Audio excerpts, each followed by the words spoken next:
What is going on, guys? This is Gene Jensen.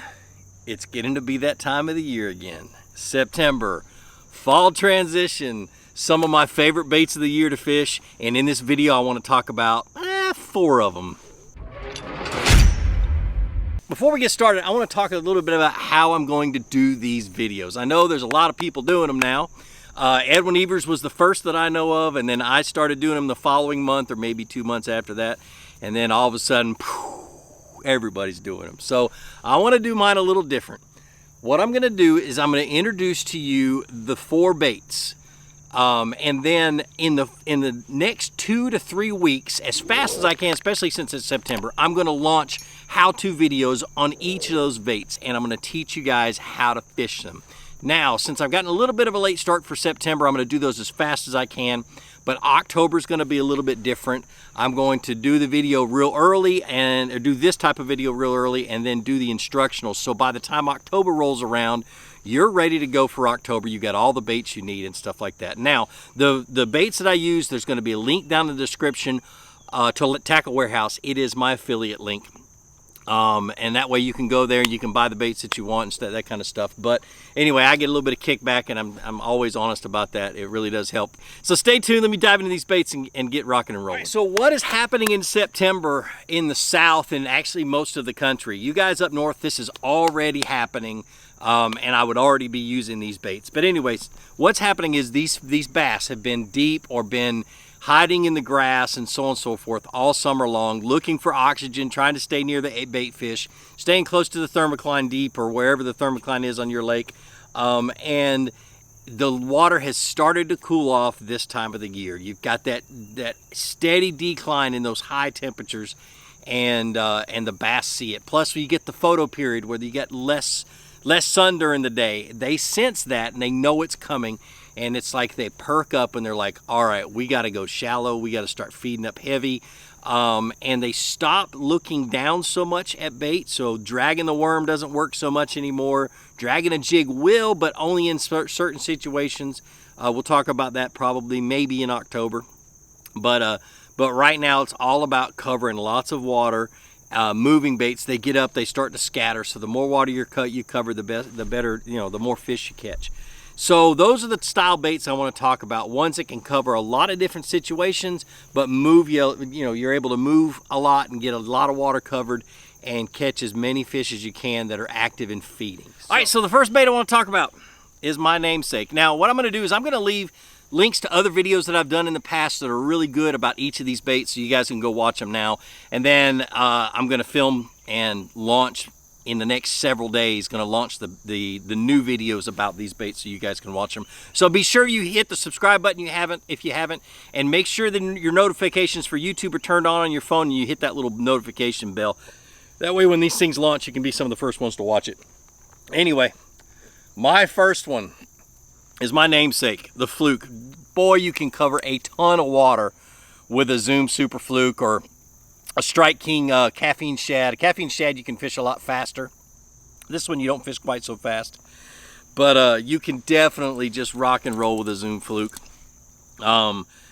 It's one of the first baits I got confidence in. It's one of the first baits that I learned how to fish really, really well. And I've played around with it many, many times over the year and changed things. And I've got a really good video I want to show you right now, or I want you to go watch, that I did a few months ago that I actually used that technique to win a tournament. So anyway, here is my rig, and here is how I set it up. First thing I fish it on is I either fish it on a medium fast action rod or a medium heavy moderate rod. To me, it really doesn't depend. It's easier to cast it on a medium moderate or medium heavy moderate than it is a medium fast. Fluorocarbon is a key. At least have your leader fluorocarbon, 15-pound fluorocarbon. This is Seaguar Brazex. A large, let me see if I can get this to focus on my hand. There we go. A large swivel. Just a large barrel swivel, a 5/0 or a 4/0 extra wide gap, or an offset round bend. Gabagatsu are the only hooks I use. They're awesome. Then your main line can be either braid if you're having trouble casting a light lure, or just the same fluorocarbon you use as the leader. Medium to fast speed reel. This is a 6 to 1. I'll also use a 7.3 or a 7 whatever, a 7-speed reel. I hate those extra numbers. Anyway, I'm dyslexic. It drives me nuts. But that's my setup. Either medium fast or fast reel or a slower reel. It really doesn't matter to me.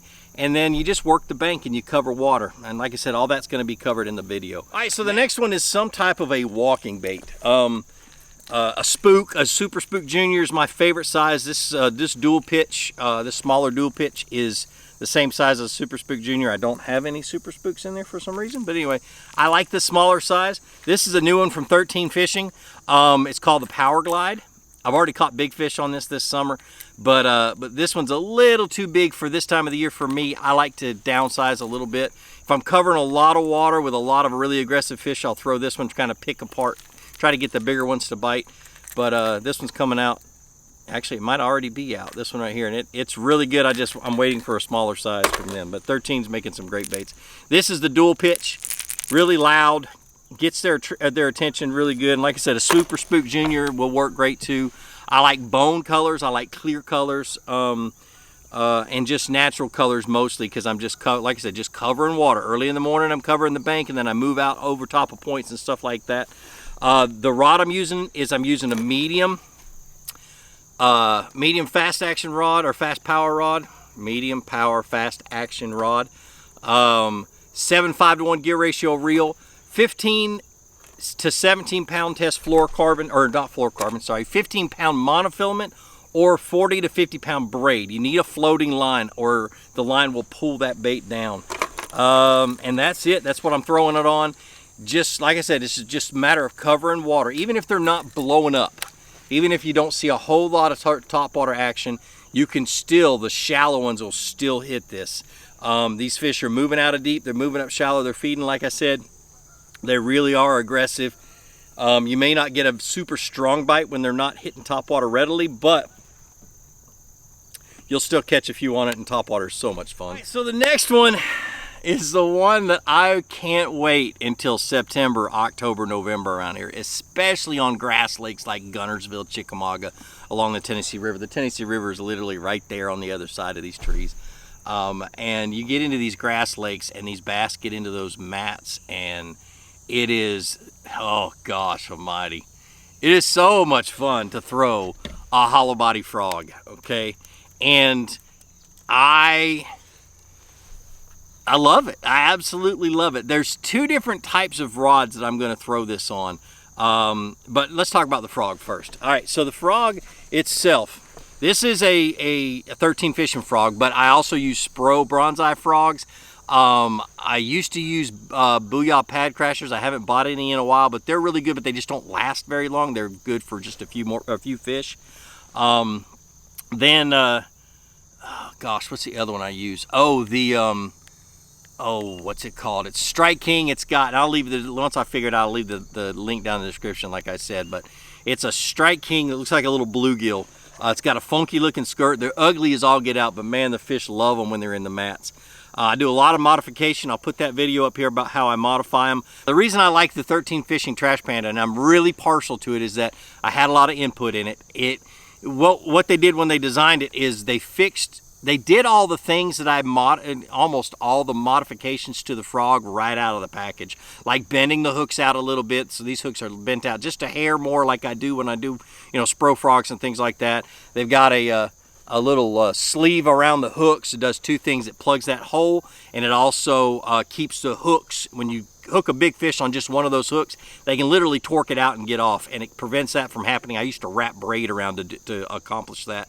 They just put a piece of heat shrink in there. The weight is internal, so you're not having the weight fall out. The only thing I add to this now is just rattles, some type of rattles, and a little bit of weight to push it down in the mats when I'm fishing really thick mats. But anyway, this is the popping one. They have a regular one. I know that was a sorry sponsor pitch, but like I said, I also fish Spro, bronze-eye frogs, Booyahs, just about any of them. I haven't fished a Stanley ribbit in a while. I think that's what it's called. But anyway, what I fish it on, two different rods. If I'm fishing mats, it's a 7.3 to a 7.6 heavy rod. 13 Fishing makes a frog rod that I really like. and or I'll just use a 7.3 jig rod, a heavy 7.4 heavy jig rod. So the other rod that I would be using is I love a short, heavy rod. This one is actually a 6'5" that they made, that 13 made years ago. They don't make them anymore. But find the shortest frog rod you can find. Probably 5 foot or 6'8" is probably the ideal one for me. Just so much easier to walk a frog.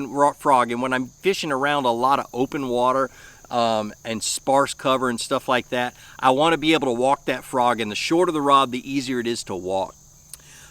So get a short one for that kind of situation, especially if you're having trouble walking it with those longer frog rods. I know tradition has got us thinking that we have to have a long frog rod, but I've proved them wrong so many times. Anyway, 65-pound braid or 55-pound braid, nothing less. I know these guys, oh, you're only catching 4 or 5 pound bass. Why are you using such heavy braid?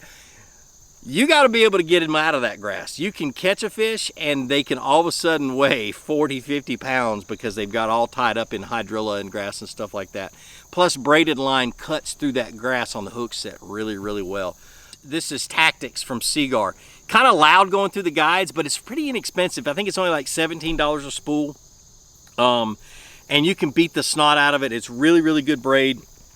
But like I said, it's not that smooth braid, so it kind of makes a little bit more noise coming through the guides, which is no big deal. It doesn't spook off the fish. But because it's such a rough braid, it doesn't dig into itself on the hook set, so you don't have that problem of the braid digging in like you do with the smooth ones. High-speed reel. This is a 3-to-1. The highest speed reel you can find, just because you're covering a lot of water, you're covering a lot of mats. A lot of times you get to where you go past where the fish are, they don't bite. You want to reel in really fast, make a cast back out there, or you make a long cast and the fish blows up over there and you got to reel in really fast and throw it out there. It just gets the bait back to you faster. More cast equals more fish. But that's it, man. That's the frog. One that I'm gonna talk a little bit about, but I'm not gonna do a video about, because I want to really dive into it in October, because that's when it really comes into play. But I want to make sure you guys are throwing it like in the Midwest and up in the North and stuff like that. Is a square bill, a small square bill. This is a 1.5, even a 1.0 size from Strike King.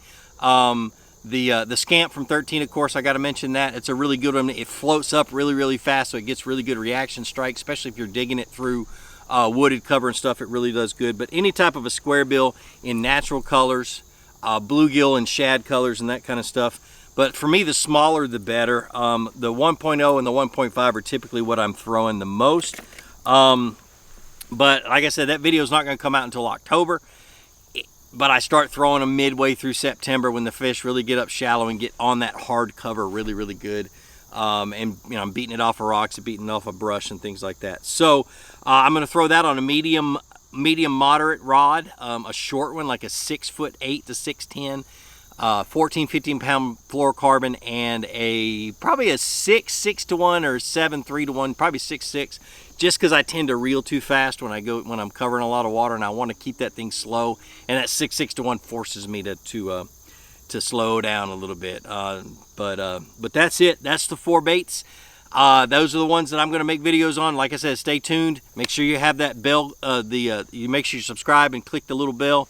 And goodness gracious, get out there and have some fun. But like I always say, be sure to introduce somebody to fishing. Introduce them to my channel. Let me help you teach them how to fish. More importantly, get out on the water, go ahead and catch some fish, and have a great day. We'll see you.